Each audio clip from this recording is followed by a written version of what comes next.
And they put me with the handicapped and the blind students because I didn't know sign language, so I couldn't go with the deaf students. I had to just do the hearing, lip reading kind of thing.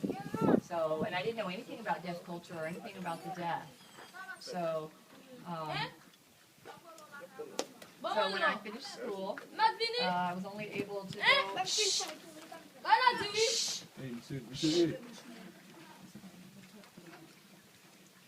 Okay. Okay, you're only able to go. I missed what grade? Ninth grade. Okay, so I was only able to go to the ninth grade because at that time my father passed away and I had to go home to help my family. And so I did a lot of learning on my own, French, Creole, English, sign language, Asian sign language. I started learning on my own and teaching myself. And then I had friends who taught me how to work on the computer, how to do things with the computer. And then I would do that, and I'd come home, work on my computer every afternoon. And then at 5 o'clock one day, after I'd been working, I was walking, and boom, the earthquake hit.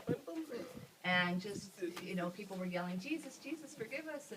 And as the world was shaking, I saw right before me houses and buildings collapse. What I thought was that America had gone to war with another country, and we got caught in the middle of it or something. I was right around me. Buildings and houses were just collapsing all over the place. And I saw dead bodies everywhere, people bleeding, limbs, broken bones, just everywhere. It was horrible. And I had forgotten about my family at first because I was confused. So then all of a sudden I remembered, my family. So I hurried and went home, but there was nobody there. And our house had collapsed. So finally I did find out later that my family did survive. So then we had no food or water that day. The second day again, no food or water. The third day, no food or water. Finally, on the fourth day, some American people came, some organizations started giving out food and water, medical attention, and everything. And then we started thinking about, wait, what about the deaf people? So I started going around trying to find the deaf people where I knew where their houses were, and I tried to find them around their houses, because we want to help give them support with food and water and stuff. And the deaf people were upset because they never could hear the announcements. They couldn't get the food and the water that was being given out. So we had a meeting. The first meeting was Widler, Jimmy, and myself. The three of us started out, and we started working together trying to figure out how we can help and what we need to do. And then they made an organization called Friends of Deaf Haiti, as well as the the International Deaf Emergency. And so working with those two organizations, we started rounding up more deaf people. Wherever they lived, we would go find them, all different places all over the city. And as we rounded up the deaf people, we'd meet them and ask them if they wanted to kind of join our group. And we saw as they would get in line, they would give the food to hearing people. When a deaf person came, they pushed the deaf people out of line. And so we were very upset about that. We decided to work really hard to get deaf people some help. So this is not only my idea, but we worked with all the deaf people trying to figure out how was the best way to do this in the easiest way. So we started working together, and we decided to find some land.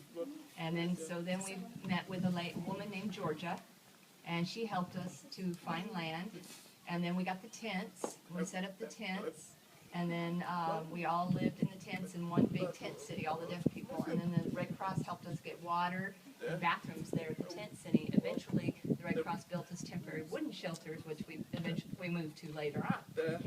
And then that place where it's called La Peace, that was just a temporary place. It wasn't a really great place to live. And we knew we needed something else for the future. And finally, 410 Bridge and Fraser Church comes into the picture, and they started helping us and asking us, what do we need? What do we need? And we told them, we need houses, we need homes. How are we going to get homes? And, we need a good life for the future. So 410 Bridge and Church Fraser started working together with Mission of Hope. And as a joint project, they all were able to start this community here in Lebec, and they brought us here and showed it to us, and then eventually we got to move here and live here. And we're still in the process. We still need more support and more help, but they do have different projects in plan here for Lebec. There's 4 projects. We've got clean water, church, education, and health care. But the water system, it's not enough water, but we're working on getting more water. There's five. There's micro enterprise too. Oh yeah, micro enterprise. Yeah. I thought maybe Willie would have talked about that with the beads and the bracelets.